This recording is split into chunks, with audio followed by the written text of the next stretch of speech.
Peggy Setiawan menyatakan siap bila dibutuhkan menjadi saksi dalam peninjauan kembali para terpidana kasus pembunuhan Vina Eki.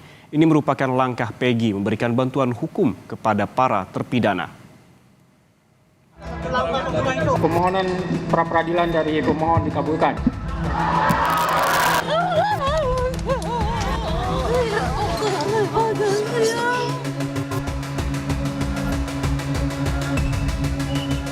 Keputusan Majelis Hakim yang mengabulkan seluruh gugatan pra-peradilan Peggy Setiawan membawa angin segar bagi terpidana kasus pembunuhan Vina dan Eki yang saat ini masih ditahan.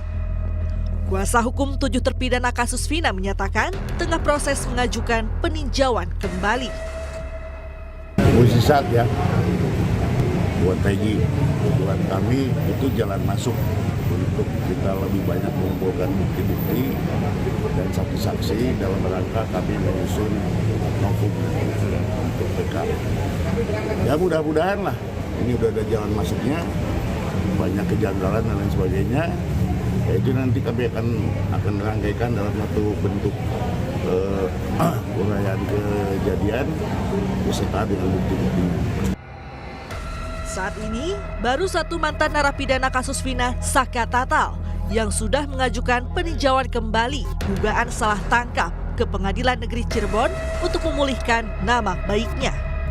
Peggy Setiawan menyatakan siap bila dibutuhkan menjadi saksi dalam peninjauan kembali para terpidana kasus pembunuhan Vina dan Eki.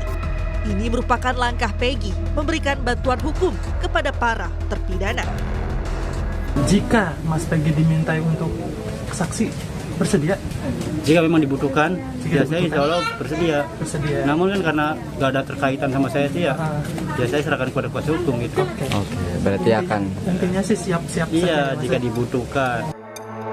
Bebasnya Peggy Setiawan dari status tersangka di kasus pembunuhan Vina dan Eki memiliki efek besar, terutama bagi terpidana lainnya yang saat ini masih mendekam di tahanan. Kuasa hukum 5 terpidana Oto Hasibuan bilang, bisa jadi beberapa terpidana dapat dinyatakan tidak bersalah lantaran konstruksi hukum yang dibuat Polri dan pengadilan pada kasus yang terjadi 8 tahun silam itu tidak berdasar pasca bebasnya Peggy dari status tersangka. Di dalam pra-peradilan disebutkan bahwa penetapan penghentian penyidikan terhadap kasusnya si Peggy ini. Sehingga persoalannya begini, kalau demikian halnya ada 8 yang sudah dihukum. 1 ini katanya Peggy, terlepas ini Peggy yang sebenarnya atau tidak, walaupun oleh pra-peradilan dinyatakan dia itu tidak sah penetapan tersangkanya. Lantas apakah adil kalau betul ada Peggy yang lain itu tidak diapa-apain, tidak diproses, tapi 8 orang ini dinyatakan salah. Ini kan menjadi masalah. Sehingga menurut saya dengan bebasnya Peggy, otomatis yang 8 inilah harus dibebaskan oleh Mahkamah Agung. Sementara itu, mantan Menko Polhukam Mahfud MD dalam program Rosi menilai proses hukum terhadap kasus pembunuhan Vina dan Eki serampangan.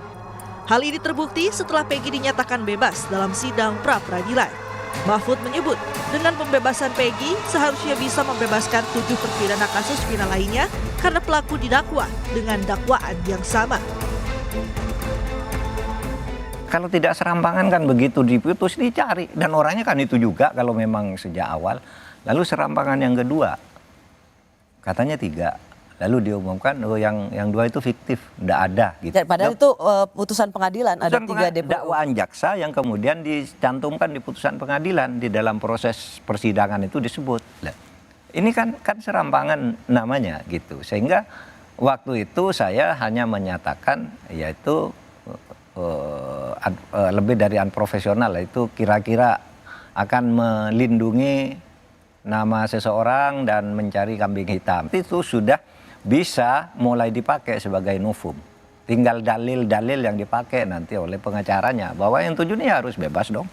Ini satu paket dakwaan kok ternyata ini salah kan gitu. Kini publik pun menanti kinerja polisi untuk mengungkap pelaku sebenarnya dalam kasus pembunuhan Vina dan Eki secara tuntas. Tim Liputan Kompas TV.